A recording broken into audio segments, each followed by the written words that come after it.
Hello guys, எல்லாருக்கும் வணக்கம். Welcome back to Prashanth dairies. நம்ம இந்த வீடியோவில் என்ன பார்க்க போகிறோம்னா, நம்ம ரீசெண்டாக நம்ம ராயல் என்ஃபீல்டு வந்து டெசர்ட்ஸ் அண்ட் டெலிவரி எடுத்து நம்ம நாமக்கல் டு சென்னை விளாக் போட்டு இப்போ ஆஃபீஸ்க்குலாம் வந்து பார்த்திங்கன்னா ஒரு 2 வீக்ஸாக ஓட்டி இப்போ 1000 கிலோமீட்டர்ஸ் வந்து சக்ஸஸ்ஃபுல்லாக நம்ம கிராஸ் பண்ணிட்டோம். இந்த 1000 கிலோமீட்டரில் என்னோட எக்ஸ்பீரியன்ஸில் நிறைய பேர் இப்போ வந்து ராயல் என்ஃபீல்டு பைக் வாங்கணும்னு இருப்பீங்க, ராயல் என்ஃபீல்டு லவர்ஸ் இருப்பீங்க, இல்லை ஃப்யூச்சரில் வாங்கலாம் அப்படிங்கிற பிளான்லாம் நிறைய பேர் இருப்பீங்க.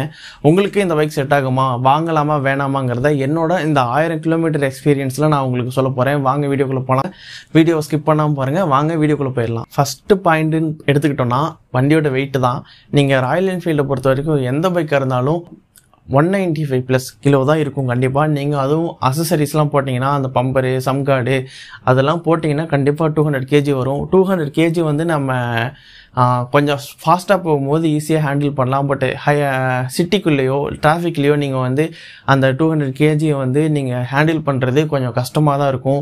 வெயிட்டுங்கிறது ஒரு முக்கியமான விஷயம். உங்களால் ஹேண்டில் பண்ண முடியுங்கிறப்போ இந்த பைக்கை பற்றி நீங்கள் யோசிக்கலாம். இல்லை எனக்கு அப்பயும் ராயல் என்ஃபீல்டு தான் வேணும், வெயிட்டு வந்து நான் கொஞ்சம் ஹேண்டில் பண்ணுற மாதிரி ஒரு பைக்குன்னா நீங்கள் இதுக்கு போகலாம், ஹண்டருக்கு போகலாம். அதுவும் அதே 350cc இன்ஜின் தான். அதுவும் இதே மாதிரி க்ரூசிங் ஸ்பீடு எல்லாமே வந்து இருக்கும். அது கொஞ்சம் பார்க்குறதுக்கும் கிளாசிக் மாதிரியே அது ஒரு யூனிக்கான ஸ்டைலில் இருக்கும். அடுத்த பாயிண்ட் என்னென்னு பார்த்தோம்னா, லோயஸ்ட் ஸ்பீடு தான். அதாவது இப்போது நிறைய பேருக்கு வந்து நம்ம பைக் வாங்கணுங்கிற ஆசை இருக்கும். பைக் வாங்கணுன்னா நம்ம வந்து ஹையர் சிசி பைக் தான் வாங்குவோம். ஆக்சுவலி அந்த 150cc பைக்ஸே வந்து பார்த்திங்கன்னா R15 இருக்கட்டும், MT-15 இருக்கட்டும், அதுவே 130, 140 வரைக்கும் கிலோமீட்டர் வந்து டாப் ஸ்பீட் போகும். ஆனால் இந்த 350cc இருக்கும் ராயல் என்ஃபீல்டு, நம்ம கிளாசிக்காக இருக்கட்டும், இல்லை ஹிமாலயன்லாம் டாப் ஸ்பீட் போகும். அதெல்லாம் பிரச்சனை இல்லை. நம்ம கிளாசிக் எடுக்கிறோம் அப்படின்னா டாப் ஸ்பீடு வந்து பார்த்திங்கன்னா இப்போ வந்து ரீபாண்டில் 130, 120 தான் மேக்ஸிமம். 120, யாராவது ஒருத்தர் தான் 130 அந்த மாதிரிலாம் போயிருக்குன்னு சொல்கிறாங்க. ஆக்சுவலி டாப் ஸ்பீடு வந்து நான் போகணும், வண்டி ஃபாஸ்ட்டாக ஓட்டணும்னு நினைக்கிறவங்க ராயல் என்ஃபீல்டு பக்கமே கொஞ்சம் வராதிங்க. இது வந்து க்ரூசர் பைக். ராயல் என்ஃபீல்டுங்கிறது ஒரு க்ரூசர் தான். நீங்கள் வந்து ஒரு 80, 90, 100 அந்த ஸ்பீடில் வந்து க்ரூஸ் பண்ணி நல்லா சொகுசாக கம்ஃபர்ட்டாக போகலாம். இந்த ஒரு ரீசனுக்காக தான் வந்து ராயல் என்ஃபீல்டு வந்து மேக்ஸிமம் சூஸ் பண்ணுவாங்க. நான் வந்து ஃபாஸ்ட்டாக போகணும், ராயல் என்ஃபீல்டில் ஃபாஸ்ட்டாக போகணுன்னா நமக்கு வந்து அது முடியாத காரியம், எட்டாவது கனி, ஓகேவா? அதனால் நீங்கள் ஃபாஸ்ட்டாக போகணுன்னு நினைக்கிறது ராயல் என்ஃபீல்டில் வந்து முடியாத காரியம். அதனால் நீங்கள் இந்த ஒரு விஷயத்தை சாக்ரிஃபைஸ் பண்ணுற ஆளாக இருந்தீங்க, எனக்கு டாப் ஸ்பீட்லாம் பிரச்சனை இல்லை, எனக்கு சொகுசாக கம்ஃபர்ட்டாக ரைட் பண்ணணும், அந்த மாதிரி அந்த ராயல் என்ஃபீல்டு ஓட்ட வந்து அந்த கம்பீரமான ஃபீல் எனக்கு வேணுங்கிறவங்க நீங்கள் ராயல் என்ஃபீல்டு வந்து தாராளமாக சூஸ் பண்ணலாம். அடுத்து வந்து ஒரு பாயிண்ட் என்னென்னு பார்த்தீங்கன்னா, மெயின்டெனன்ஸ் தான். நீங்கள் மெயின்டைன் பண்ணுறதுக்கு மற்ற பைக்கை நார்மலான பைக்ஸை கம்பேர் பண்ணும்போது ராயல் என்ஃபீல்டு வந்து கொஞ்சம் எக்ஸ்பென்சிவாக தான் மெயின்டைன் பண்ணுற மாதிரி இருக்கும். வண்டியோட ஸ்பேர் பார்ட்ஸாக இருக்கட்டும், இல்லை சர்வீஸ் காஸ்ட்டாக இருக்கட்டும், எல்லாமே வந்து பார்த்திங்கன்னா கொஞ்சம் எக்ஸ்பென்சிவாக தான் ஆகும். நம்ம ஃபஸ்ட் சர்வீஸ் விட்டுருந்தோம், ஒன்றுமே இல்லை, ஜஸ்ட் வந்து வாட்டர் வாஷ் பண்ணி ஆயில் ஃபில்ட்ரு ஏர் ஃபில்ட்ரு மாற்றிட்டு ஆயில் மட்டும் சேஞ்ச் பண்ணிட்டாங்க. இதுக்கு வந்து பார்த்திங்கன்னா 1500 ரூபா நமக்கு பில்லு ஃபஸ்ட் சர்வீஸ்லேயே.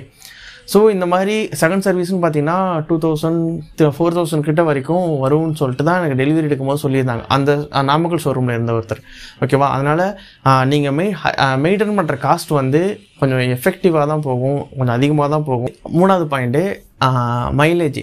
ராயல் என்ஃபீல்டு வாங்க போகிறேன்னு நினைக்கிறவங்க மைலேஜ் எதிர்பார்க்காதீங்க. மைலேஜ் வேணும்னு நினைக்கிறவங்க ராயல் என்ஃபீல்டு பக்கமே யோசித்து பார்த்துறாதீங்க. ஏன்னா இந்த பைக்கில் வந்து பார்த்திங்கன்னா 25 மைலேஜ் கொடுக்குறதும் இருக்குது, 45 கொடுக்குறதும் இருக்குது. கிளாசிக் 350 நான் சொல்கிறேன். ஒவ்வொருத்தவங்களோட ரைடிங் ஸ்டைலை பொறுத்த வரைக்கும் தான். நமக்கு பர்சனலாக வந்து பார்த்திங்கன்னா நம்ம நயாரா பங்க்கில் டேங்கை ஃபுல் பண்ணிவிட்டு நாமக்கல் டு சென்னை வந்தோம். 340 கிலோமீட்டர். அங்கே ட்ரிப்பை ஃபில்லும்போது பெட்ரோல் ஃபுல் பண்ணோம். அங்கேருந்து ரைடை ஸ்டார்ட் பண்ணி இங்கே வந்து நிறுத்துறதுக்கு ஒரு 4 கிலோமீட்டர் முன்னாடி டிஃபெக்ட் வந்து விழுந்துருச்சு. 340 கிலோமீட்டர்ஸ் வந்து 9 லிட்டர் வந்து பெட்ரோல் வச்சு கணக்கு போடும்போது நமக்கு 37 வந்து ஆவரேஜாக வந்துச்சு நயாரா பெட்ரோல் பங்க்கில், ஓகேவா? இதுவே நெக்ஸ்ட்டு வந்து இங்கே பாரத் பெட்ரோலியம் ஃபுல் பண்ணோம். இது வந்து பார்த்திங்கன்னா எனக்கு ஒரு 290 கிலோமீட்டர்ஸாக இருந்துச்சு. 340 எங்கே இருக்குது, 290 எங்கே இருக்குது. இதை நான் ஆவரேஜ் பண்ணும்போது எனக்கு 32, 34 சிட்டி மைலேஜ். இது 32 தான் எனக்கு மைலேஜ் வந்துச்சு. 32 + 33க்குள்ளே தான் வந்துச்சு. ஸோ எனக்கு 4 கிலோமீட்டர் வந்து சிட்டிக்கும் ஹைவேக்கும் டிஃப்ரென்ஸ் இருக்குது. மைலேஜ் வரும்னு சொல்லிட்டு ஆசைப்பட்டு டிசப்பாயிண்டட் தான் ஆகும். எனக்கும் டிசப்பாயிண்டட் வந்து சரி ஒரு எல்லாம் சொல்கிறாங்களே 35-40 மைலேஜ்லாம் எடுத்துகிட்டு ட்ரை பண்ணி பார்ப்போம் அப்படிலாம் நினச்சிங்கன்னா எக்காரத்துக்கு கொண்டும் 40லாம் நம்ம நடந்தால் லக்கு தான், அது நடக்கிறதுக்குலாம் வாய்ப்பே இல்லை. ஸோ மைலேஜ் எக்ஸ்பெக்ட் பண்ணுறவங்க ராயல் என்ஃபீல்டு பக்கம் வந்து வந்தால் டிசப்பாயிண்டட் தான் ஆகும். யானை கட்டி தீனி போடுற மாதிரி தான் எல்லோரும் சொல்கிற மாதிரி. அதனால் மைலேஜ் எதிர்பார்க்குறவங்க ராயல் என்ஃபீல்டுக்கு கொஞ்சம் ஒரு தடவைக்கு 2 தடவை யோசிச்சுக்கோங்க. அடுத்த பாயிண்ட்டு எக்ஸ்பென்சிவ். வண்டியோட ரேட்டு வந்து பார்த்திங்கன்னா நம்ம கிளாசிக் 350 எடுத்தது 2,72,000. இந்த அமௌண்ட் வந்து கொடுத்து இவ்வளோ பெரிய அமௌண்ட் வந்து கொடுத்து ராயல் என்ஃபீல்டு வாங்கணுமாங்கிறதே நீங்கள் யோசிச்சுக்கோங்க. நமக்கு வாங்கணுங்கிறது ரொம்ப நாள் ஆசை. வேறு வண்டி வாங்கியிருந்தாலும் ஒரு ராயல் என்ஃபீல்டு என்றைக்கு வாங்குவோங்கிற கனவு என்றைக்குனாலும் நமக்கு இருந்துக்கிட்டே இருக்குன்னா வாங்கும் போதே ஒரு ராயல் என்ஃபீல்டு வாங்கிடலாம், ஆசைக்கு ஒரு தடவை வாங்கி ஓட்டிடலான்னு சொல்லிட்டு தான் நம்ம வாங்கிட்டோம். வண்டி வாங்கி இன்ன நாள் வரைக்கும் எனக்கு வந்து எங்கேயுமே வந்து டிசப்பாயிண்டட் வந்து கொடுத்ததே இல்லை. எல்லா இடத்துலையும் வந்து நல்லாவே ஃபீலாக இருக்குது. ஏன்னா முன்னாடி இதெல்லாம் கொஞ்சம் அடுத்த வீடியோவில் சொல்கிறேன். ஏன்னா இது வந்து கண்டென்ட்டை தாண்டி வெளியில் போகிற மாதிரி இருக்குது. 2,75,000 வைங்களேன் ரவுண்டாக வந்து எல்லாமே. நீங்கள் என்ன சொல்கிறது, டெலிவரி எடுத்து அது இது நீங்கள் மாடிஃபைலாம் பண்ணிங்கன்னா உங்களுக்கு இப்படியும் 3 லட்ச ரூபான்னு வச்சுக்கோங்க. 3 லட்ச ரூபாங்கிறது ஒரு பெரிய அமௌண்ட் தான். அதை நீங்கள் யோசிச்சுக்கோங்க. இவ்வளோ பெரிய அமௌண்ட் கொடுத்து ராயல் என்ஃபீல்டுங்கிற ஒரு பிராண்டில் இருக்க பைக் வாங்கணுமாங்கிறத நீங்கள் யோசிச்சுக்கோங்க. அதுக்கு அடுத்து வந்து பார்த்தீங்கன்னா சர்வீஸ் காஸ்ட்டு. நீங்கள் சர்வீஸ்ன்னு நீங்கள் எடுத்துகிட்டு போனாலே அவங்க வந்து என்ன சொல்லுவாங்க, தேவையில்லாத பார்ட்ஸ், இப்போது இந்த பார்ட் மாற்றணும், இது போயிடுச்சு மாற்றணும் அப்படிம்பாங்க. ஒவ்வொரு பார்ட்டோட ரேட்டு வந்து பார்த்திங்கன்னா நார்மலாக நீங்கள் ஒரு பைக் வச்சுருக்கிறது ரேட்டுக்கும் இது கம்பேர் பண்ணும்போது ரேட் அதிகமாக தான் இருக்கும். நீங்கள் வந்து அதுக்குன்னு சரி ரேட் கம்மியாக வெளியில் சீப்பாக கிடைக்குதுன்னு சீப்பாக வாங்கி போட்டிங்கன்னா பைக் வந்து ஒன்று மேலே ஒன்றா பிரச்சனை கொடுக்க ஆரம்பிச்சிடும். அதனால் ஒரு பார்ட்டாக 2 பார்ட்டாக இருந்தாலும் நீங்கள் வந்து ஒரிஜினல் ப்ராடக்ட்டு வாங்கி நீங்கள் மாற்றணும். அதுக்கு வந்து கொஞ்சம் செலவு அதிகமாக தான் ஆகும். சர்வீஸ் காஸ்ட்டுங்கிறது அதிகமாக தான் ஆகும். ஃப்ரீ சர்வீஸ் முடிஞ்சதுக்கப்புறம் நீங்கள் வெளியில் கொடுக்கலாம். வெளியில் கொடுத்தாலுமே நீங்கள் அதே பைக் பார்ட்ஸ் தான் வாங்க போகிறீங்க. வாங்கினீங்கன்னா கொஞ்சம் வந்து ரேட் அதிகமாக தான் ஆகும். ஸோ இந்த சர்வீஸ் கார்ட்ஸ் வந்து கொஞ்சம் அதிகமாகிறதையும் நீங்கள் மைண்டில் வச்சுக்கோங்க. நிறைய பேர் முன்னாடி ஒரு 20 வருஷத்துக்கு முன்னாடி வைங்களேன், ஒரு 10-20 வருஷத்துக்கு முன்னாடி ராயல் என்ஃபீல்டு அப்படிங்கிறது ஊருக்கு ஒருத்தரோ இல்லை ஒரு ஸ்ட்ரீட்டுக்கு ஒருத்தரோ அப்படி தான் வச்சுருப்பாங்க. இப்போது அப்படி கிடையாது. இப்போது சிக்னலில் ஒரு 4-5 வண்டி நிற்கும். ஸ்ட்ரீட்னா ஒவ்வொரு வீட்டுக்குமே வைங்களேன். இப்போ நான் இருக்க இந்த ஃப்ளாட்லேயே 2 ராயல் என்ஃபீல்டு இருக்குது என்னோடது சேர்த்தி. அந்த மாதிரி இங்கே ஸ்ட்ரீட்லேயே நிறைய வண்டி போக தான் வரதான் செய்யுது. நீங்களே நிறைய இடத்துல பார்ப்பீங்க ராயல் என்ஃபீல்டு வந்து நிறைய இடத்துல சிக்னல்ஸ் வேரியண்ட்டாக இருக்கட்டும், கிளாசிக் ஹிமாலயனாக இருக்கட்டும், ஹண்டராக இருக்கட்டும், மீட்டியாராக இருக்கட்டும், நிறைய வண்டி இருக்குது. யூனிக்னஸ்க்காக வண்டி வாங்கணும்னு ஆசைப்பட்டவங்களாம் இப்போ வந்து பார்த்திங்கன்னா அந்த யூனிக்னஸே கிடையாது.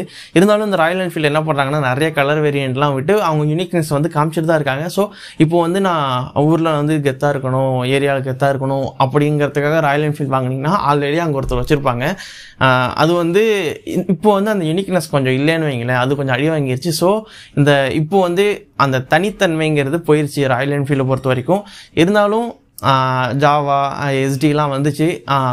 எப்போது ராயல் என்ஃபீல்டில் வந்து நிறைய கம்ப்ளைண்ட்லாம் வரும்போது அப்போ வந்து அதெல்லாம் கொஞ்சம் கொஞ்சமாக தலை தூக்குற மாதிரி வந்து இவங்க என்ன பண்ணிட்டாங்க, இவங்க முன்னாடியே அந்த கம்ப்ளைண்ட்ஸ் எல்லாமே ஃபிக்ஸ் பண்ணிட்டாங்க. இப்போ திரும்ப ராயல் என்ஃபீல்டு அப்படிங்கிற ஒரு பிராண்டு வந்து ஒரு குறை சொல்ல முடியாத அளவுக்கு இப்போ நம்ம வந்து இப்போது 1 வருஷத்துக்கு முன்னாடி ராயல் என்ஃபீல்டு வாங்கினவங்க நிறைய கம்ப்ளைண்ட் பண்ணாங்க. இப்போ நான் என்னோட பர்சனலாக சொல்கிறேன், 1000 கிலோமீட்டர் ஓட்டியிருக்கேன். எனக்கு இது வரைக்கும் எந்த கம்ப்ளைண்ட்டுமே வந்து வண்டியில் வந்ததில்லை.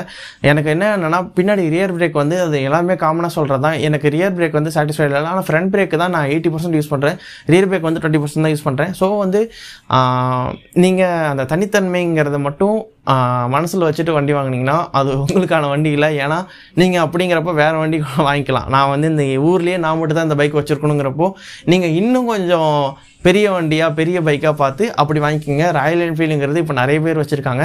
ஸோ இல்லை உங்களுக்கு கம்ஃபர்ட் தான் முக்கியம், எனக்கு வந்து இந்த மாதிரி கெத்து அதெல்லாம் வேணாம், நான் வந்து ராயல் என்ஃபீல்டு வாங்கணும், அந்த கம்ஃபர்ட்டான வேணும், அந்த சவுண்ட் எனக்கு வேணும், அந்த தம்பு ஃபீல் பண்ணணும், பவரை ஃபீல் பண்ணணும்னு நினைக்கிறவங்க நீங்கள் தாராளமாக ராயல் என்ஃபீல்டு வந்து சூஸ் பண்ணலாம்.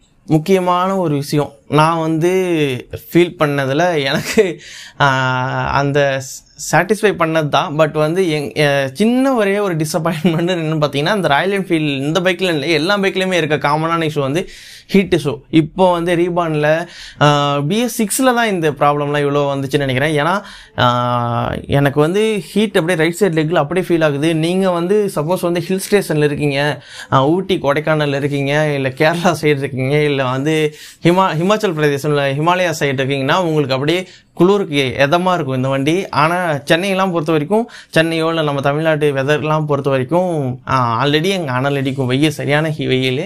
இதில் வந்து இவ்வளோ ஹீட் அடிக்கும் போது இன்னுமே நல்லா அனலாக ஃபீல் ஆகும். அந்த ஒரு விஷயம் வந்து இன்னும் வரைக்குமே சரி பண்ணலை ராயல் என்ஃபீல்டு பொறுத்த வரைக்கும். அது சரி பண்ண முடியக்கூடிய விஷயமாங்கிறது எனக்கு தெரியல. அது வந்து நீங்கள் அட்ஜஸ்ட் பண்ணி தான் ஆகணும். அந்த ஹீட்டுங்கிறது இன்னைக்கு வரைக்கும் இருக்குது. 3 வருஷத்துலேருந்து 3 வருஷத்துக்கு முன்னாடி ஆரம்பிச்சது. ஏன்னா ஹிமாலயெல்லாம் லான்ச் ஆனப்போ ஆரம்பிச்சது. இன்னமும் அந்த ஹீட் இஷ்யூ இருக்குது. ஆனால் நீங்கள் வந்து ஹில் ஸ்டேஷனில் இருந்தீங்கன்னா உங்களுக்கு அது ப்ளஸ்ஸு, மற்றவங்களுக்குலாம் அது மைனஸ். இப்போ இது வரைக்கும் வந்து பார்த்தீங்கன்னா நான் சொன்ன பாயிண்ட்ஸ்லாம் வந்து கொஞ்சம் நெகட்டிவ் பாயிண்ட்ஸாக தான் இருக்கும். நான் இப்போ பாசிட்டிவ் சொல்கிறேன். ஃபஸ்ட்டு பாயிண்ட் வந்து பார்த்தீங்கன்னா இந்த கிளாசிக் 350 பொறுத்த வரைக்கும் ஃபேமிலிக்கு சூஸ் பண்ணிக்கலாம். நம்ம வந்து ஆல்ரெடி ரிவ்யூ வீடியோவில் சொல்லியிருப்போம். அந்த வீடியோ வந்து நான் டிஸ்கிரிப்ஷனில் கொடுக்குறேன், அதை நீங்கள் பார்க்காதவங்க கூட நீங்கள் பாருங்கள். ஆல்ரெடி நம்ம டாமினாரும் பிடிக்கும், நமக்கு ஹிமாலயனும் பிடிக்கும். பட் வந்து ஃபேமிலிக்கு பட்ஜெட் வைஸ் எல்லாமே வந்து ஆல்ரவுண்டராக நம்ம சூஸ் பண்ணது ஒரு க்ரூசர் பைக்காக சூஸ் பண்ணது பார்த்தீங்கன்னா கிளாசிக் 350 தான் சூஸ் பண்ணோம். ஏன்னா நம்ம வந்து எந்த பைக் வேணால் ஓட்டிடலாம், பட் ஃபேமிலியாக வெளில போகணும் இல்லை அம்மாவை கூட்டிகிட்டு போகணும் அப்படிங்கிறப்போலாம் பார்த்தீங்கன்னா நமக்கு கிளாசிக் தான் கரெக்டாக இருக்கும். நார்மல் பைக்கை விட நம்ம ஆல்ரெடி ஹோண்டா சைன் வச்சுருக்கோம், அதை விட பின்னாடி பில்லியன் சீட் கொஞ்சம் லோவாக தான் இருக்கும். அவங்க அம்மா கூட என்ன சொன்னாங்கன்னா ஏறி உட்காரது கொஞ்சம் ஈஸியாக இருக்குது அப்படி தான் சொன்னாங்க. ஸோ வந்து பார்த்தீங்கன்னா ஃபேமிலிக்கு இந்த பைக் வந்து நல்லாவே அடாப்ட் ஆகும். வண்டி வந்து நல்லா என்ன சொல்கிறது, ஒரு மாதிரி ஸ்மூத்தாக போகும் ரோட்டில். ஸோ இது வந்து ஒரு ப்ளஸ் பாயிண்ட்டு. அதுக்கப்புறம் என்னன்னு பார்த்தீங்கன்னா ரீசேல் வேல்யூ. ராயல் என்ஃபீல்டை பொறுத்த வரைக்கும் ரீசேல் வேல்யூ அப்படிங்கிறத அடிச்சுக்கவே முடியாது. நீங்கள் இன்றைக்கி பைக் வாங்கி ஒரு வருஷம் ஓட்டிட்டு ஒரு 20,000 30,000 40,000 கம்மி பண்ணி கொடுத்தாலும் வாங்கிக்கிறதுக்கு ஆள் இருக்குது. பழைய புல்லட்லாம் பார்த்தீங்கன்னா இன்ன வரைக்கும் நல்லா மெயின்டைன் பண்ணிட்டு வாங்கின ரேட்டை விட 2 மடங்கு 3 மடங்கு இப்போ அதிகமாக விற்றுக்கிட்டு இருக்காங்க. ராயல் என்ஃபீல்டை பொறுத்த வரைக்கும் ரீசேல் வேல்யூ அப்படிங்கிறது ஒரு முக்கியமான பாயிண்ட்டு, பெரிய ப்ளஸ்ஸு. ஏன்னா ஃபுல்லாக மெட்டல் தான், ஸ்டீல் வண்டி, எங்கேயுமே பிளாஸ்டிக்ங்கிறது அதிகமாக யூஸ் பண்ணல. ரீபாண்டில் மட்டும்தான் வந்து பார்த்தீங்கன்னா சைட் டோர் இருக்குது பார்த்தீங்களா, அந்த டோருக்கு அதோட பாக்ஸ் வந்து பார்த்தீங்கன்னா பிளாஸ்டிக்கில் இருக்குது. அதுவும் கொஞ்சம் ப்ரீமியமான குவாலிட்டி பிளாஸ்டிக் தான். ஆனால் அந்த டோரு வந்து ஸ்டீலில் இருக்குது. ஏன்னா வண்டியோட வெயிட்டை குறைக்கிறதுக்காக போட்டிருக்கிறதா அப்போ வந்து ரீபாண்ட் வந்து விட்டப்போ சொன்னாங்க. ஸோ இந்த மாதிரி மேக்ஸிமம் ஒரு சில இடத்துல மட்டும் தான் வந்து பிளாஸ்டிக் இருக்குது. இப்போ புல்லட்டாக இருக்கட்டும் இல்லை பழைய மாடலாக இருக்கட்டும், இன்றைக்கு வரைக்கும் நீங்கள் வந்து ஏதோ ஒரு வெப்சைட்டில் சேல்ஸ்னு போட்டிங்கன்னா கண்டிப்பாக வாங்கிக்கிறதுக்கு ஆள் இருக்குது. ஆனால் இப்போ வந்த ஜாவாவாக இருக்கட்டும் எஸ்டியாக இருக்கட்டும் வந்தப்போ இருந்த ஃபேமஸ் இப்போ இல்லை. அதோட ரீசேல் வேல்யூவும் அப்படி ஃபுல்லாக குறைஞ்சிருச்சு. திரும்பி வாங்கிட்டு விற்கிறதுக்கு ஆள் இல்லைன்னு தான் சொல்கிறவங்களாம் நிறைய பேர் இருக்காங்க. நீங்கள் வந்து ஜாவா இல்லை எஸ்டி ஓனர்ஸ் இருந்து இந்த வீடியோ பார்த்தீங்கன்னா நீங்கள் வந்து கமெண்ட் பண்ணுங்கள், உண்மையை கமெண்ட் பண்ணுங்கள். நான் கூட மேபி என் சைடு தப்பு இருக்கலாம், நான் வந்து கமெண்ட் பண்ணிங்கன்னா நான் அக்செப்ட் பண்ணிக்கிறேன். பட் வந்து ரீசேலை பொறுத்த வரைக்கும் ராயல் என்ஃபீல்டு தான் ஒரே ஒரு பாயிண்ட்டு. இதுவும் ஒரு ப்ளஸ் பாயிண்ட் தான். முன்னாடி மைனஸ் பாயிண்ட்டாக இருந்தது, இப்போ ஒரு ப்ளஸ் பாயிண்ட்டு. உங்களுக்கு எல்லாத்துக்கும் இப்போ நீங்கள் கெஸ் பண்ணியிருப்பீங்கன்னு நினைக்கிறேன். வைப்ரேஷன் தான். இப்போ வந்திருக்க ரீபாண்டாக இருக்கட்டும் இல்லை மீட்டியாராக இருக்கட்டும் ஹண்டராக இருக்கட்டும், இவங்க யூஸ் பண்ணியிருக்க அந்த ஜே சீரிஸ் இன்ஜினில் வைப்ரேஷனுங்கிறத சுத்தமாக அரெஸ்ட் பண்ணிட்டாங்க. நீங்கள் 80 90 100 போனாலுமே வைப்ரேஷன் வந்து தெரியவே இல்லை. இப்போது நம்ம ஆல்ரெடி நாமக்கல் டு சென்னை ஒரே ஒரு லாங் ரைட் பண்ணிட்டு அதே சும்மா சொல்லாதரா அப்படின்லாம் சொல்லாதீங்க. ஏன்னா அதில் வந்து லாங் ரைட் போனால் பைக்கில் பொறுத்த வரைக்கும் நமக்கு பாடி பெயின் எல்லாமே வரும். எனக்கு அந்த மாதிரி பெயினே வரல, தூக்கம் இல்லாமல் தான் ஓட்டு வந்தோம் நானும் நம்ம கேமராமேன் தம்பியும். ஆனால் பாடி பெயின்ங்கிறது சுத்தமாக நான் வந்துட்டு நான் ஜஸ்ட்டு ஒரு 2 hours மட்டும் நான் தூங்கிட்டு திரும்ப நான் ஆஃபீஸ் கிளம்பி போனேன். அடுத்த நாள் வந்துட்டு தூங்கிட்டேன், அது வேறு விஷயம். பட் வந்து பாடி பெயின்ங்கிறது எனக்கு சுத்தமாக எங்கேயுமே ஃபீல் ஆகலை. அது வந்து ஒரு பெரிய ப்ளஸ்ஸு. வைப்ரேஷனுங்கிறது சுத்தமாக அரெஸ்ட் பண்ணிட்டாங்க. இந்த பைக் வந்து பார்த்தீங்கன்னா இப்போ வைப்ரேஷனுங்கிறது கிடையவே கிடையாது. மேபி நீங்கள் டாப் ஸ்பீடு 120 மேலே நீங்கள் ஏதாவது நீங்கள் க்ரூஸ் பண்ணிட்டு போகிறீங்க, அப்போ எது வைப்ரேஷன் ஃபீல் ஆச்சுன்னா மேக்ஸிமம் அந்த டாப் ஸ்பீடு யாரும் போக மாட்டாங்க அவ்வளோவா. இது வந்து க்ரூசர் பைக் இல்லையா, 80 90 100 போக தான் நிறைய பேர் விரும்புவாங்க. ஸோ வந்து பார்த்தீங்கன்னா இந்த இடத்துல வைப்ரேஷனுங்கிறது சுத்தமாக இல்லை. ஸோ இது ஒரு பெரிய ப்ளஸ்ஸு. இதுதான் கைஸ் நான் வந்து சொன்னது எல்லாமே. நீங்கள் இந்த பாயிண்ட்ஸ் எல்லாம் கொஞ்சம் யோசிச்சு பாருங்கள். இந்த பைக் வாங்கலாமா வேணாமாங்கிறது நீங்கள் முடிவு பண்ணுங்கள். என்னை பொறுத்த வரைக்கும் என்னோட பர்சனல் ஒப்பீனியன் பார்த்தீங்கன்னா கண்டிப்பாக வந்து முன்னாடி பைக் வாங்கி ராயல் என்ஃபீல்டு பைக் வாங்கி 1 week 10 daysலேயே நிறைய புலம்புனவங்களாம் நான் பார்த்துருக்கேன். ஆனால் இப்போ அந்த மாதிரிலாம் கிடையாது. ராயல் என்ஃபீல்டோட அந்த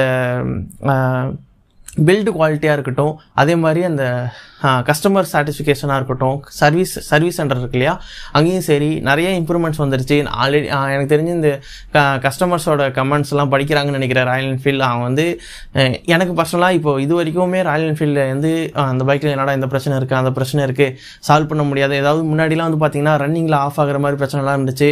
இன்னொரு பெரிய பிரச்சனைலாம் முன்னாடி என்ன இருந்துச்சுன்னு பார்த்தீங்கன்னா வெயிட்டிங் டைம் வந்து 2 months 3 monthsலாம் இருந்துச்சு. நம்ம வந்து 20 daysலேயே நமக்கு வண்டி ரெடி ஆயிடுச்சு. நம்ம தான் வந்து 1.5 months அப்புறம் டெலிவரி எடுத்தோம். எல்லாமே வந்து இப்போ ஓரளவுக்கு அவங்க எல்லாமே ஒன் பை ஒன்னாக அவங்க ஃபிக்ஸ் பண்ணிட்டு வராங்க. ராயல் என்ஃபீல்டு பொறுத்த வரைக்கும் இப்போதைக்கு கரண்டில் எந்த பிரச்சனையுமே பெருசாக அவங்க கொடுக்கறதில்ல. அப்படியே இருந்தாலும் நம்ம ஃபர்ஸ்ட் சர்வீஸ் முடிஞ்சதுக்கப்புறமே கூட நமக்கு வண்டி எடுத்துட்டு 1/2 hour நம்ம வீட்டுக்கு வந்ததுக்கப்புறம் ஷோரூம்லேருந்து கால் பண்ணாங்க. இந்த மாதிரி நீங்கள் ஃபர்ஸ்ட் சர்வீஸ் முடிச்சு போயிருக்கீங்க, வண்டியில் ஏதாவது ப்ராப்ளம் ஃபேஸ் பண்ணிட்டீங்களா, பண்ணிங்கன்னா உடனே இன்ஃபார்ம் பண்ணுங்கள், வண்டி எடுத்துகிட்டு வாங்க பண்ணி கொடுத்துக்கலாம் அப்படின்னாங்க. அது மட்டும் இல்லாமல் சர்வீஸ் முடிஞ்சதும் ஓட்டி பாருங்கன்னு நம்மளை வந்து டெஸ்ட் ட்ரைவ் பண்ண சொன்னாங்க. அங்கேயுமே நம்ம ஓட்டியும் பார்த்தோம். ஸோ இந்த மாதிரி அவங்க வந்து கஸ்டமர் சாட்டிஸ்ஃபேக்ஷனை ஃபுல்லாக கான்சன்ட்ரேட் பண்ண ஆரம்பிச்சிட்டாங்க. இப்போ வந்து நம்ம இவ்வளோ அமௌண்ட் போட்டு இந்த வண்டி வாங்கணுங்கிறத மட்டும்தான் யோசிக்கணும். நான் சொன்ன பாயிண்ட்லாம் கொஞ்சம் யோசிச்சுக்கோங்க. அந்த ஹீட்டிங் இஷ்யூவாக இருக்கட்டும், எக்ஸ்பென்சிவான அமௌண்ட் கொடுத்து வாங்குறதா இருக்கட்டும், அப்புறம் எக்ஸ்பென்சிவான சர்வீஸ் காஸ்ட்டாக இருக்கட்டும், வண்டியோட ஸ்பேர் பார்ட்ஸாக இருக்கட்டும், இதை மட்டும் நீங்கள் யோசிச்சுக்கோங்க. மைலேஜாக இருக்கட்டும், இதெல்லாம் உங்களுக்கு ஓகே அப்படிங்கிறப்ப நீங்கள் தாராளமாக அந்த வண்டியை சூஸ் பண்ணலாம். ரெகுலராக இல்லைனாலும் நம்ம லாங் ரைடுக்கு மட்டும் யூஸ் பண்ணுறேன் அப்படிங்கிறவங்க தாராளமாக யூஸ் பண்ணுங்கள். ரெகுலர் யூஸ்க்குங்கிறப்போ நீங்கள் வண்டியை வந்து தண்ணி மாதிரி பெட்ரோல் குடிச்சிட்டே இருக்கும், நம்ம ஊற்றிக்கிட்டே இருக்கணும். என்னடா இப்போ தான் ஊற்றணும். நான் வந்து வீக்லி ஒன்ஸ் டேங்க் ஃபுல் பண்ணிகிட்டு இருக்கேன். 900 1000 நான் போட்டுட்ருக்கேன். 900 கிட்ட வருது டேங்க் ஃபுல் பண்ணுறப்போ. ட்ரிப் எஃப்லேருந்து ஃபுல் பண்ணுவேன். ஸோ வந்து பார்த்தீங்கன்னா நீங்கள் இதெல்லாம் ஓகேவா அப்படிங்கிறத கொஞ்சம் யோசிச்சுட்டு, ஒரு தடவைக்கு 2 தடவை யோசிச்சுட்டு நீங்கள் வண்டி எடுங்க. இஎம்ஐலாம் பே பண்ண முடியுமா அப்படிங்கிறதெல்லாம் கொஞ்சம் யோசிச்சுக்கோங்க. ஓகே கைஸ், இந்த வீடியோ உங்களுக்கு பிடிச்சிருந்தா மறக்காமல் லைக் பண்ணுங்கள். உங்களுடைய கருத்து என்ன இருந்தாலும், நான் ஏதாவது தப்பாக சொல்லியிருந்தாலும் கமெண்ட் பண்ணுங்கள், நானும் அதை பார்த்து தெரிஞ்சுக்கிறேன். இந்த வீடியோ வந்து மறக்காமல் ஃப்ரெண்ட்ஸ்க்கு ஷேர் பண்ணுங்கள், சேனலை சப்ஸ்கிரைப் பண்ணுங்கள். நீங்கள் ராயல் என்ஃபீல்டு ஓனராக இருந்தாலும் சரி, இல்லை ராயல் என்ஃபீல்டு லவராக இருந்தாலும் சரி, இல்லை ரெண்டுமே இல்லைனாலும் நமக்கு வீடியோ பிடிச்சிருந்தாலும் சரி, மறக்காமல் இந்த வீடியோ பார்த்துட்டு இருந்தீங்கன்னா சேனலை வந்து மறக்காமல் சப்ஸ்கிரைப் பண்ணுங்கள். ஏன்னா நம்ம லாங் ரைடும் போக போகிறோம், ட்ராவல்லாம் பண்ண போகிறோம். ஸோ ட்ராவல் லவர்ஸாக இருந்தாலும் சேனலை வந்து சப்ஸ்கிரைப் பண்ணிக்கோங்க. ஏன்னா எல்லா மாதிரி கண்டென்ட்டும் வரும். நம்ம வெள்ளங்கிரி ட்ரெக்கிங்லாம் போகணும், அந்த மாதிரி ஹில்ஸ் சம்மந்தப்பட்ட ட்ரெக்கிங்கும் வரும். ட்ரெயினில் போகிறது, பஸ்ஸில் போகிறது எல்லாமே போடுவோம். பைக் மட்டுமே கிடையாது, எல்லாமே போடுவோம். ஸோ மறக்காமல் சேனலை சப்ஸ்கிரைப் பண்ணிக்கோங்க, கமெண்ட் பண்ணுங்கள், லைக் பண்ணுங்கள், ஷேர் பண்ணுங்கள். அது வரைக்கும் எல்லாத்துக்கும் பாய். நெக்ஸ்ட் வீடியோவில் மீட் பண்ணுறேன். Bye guys.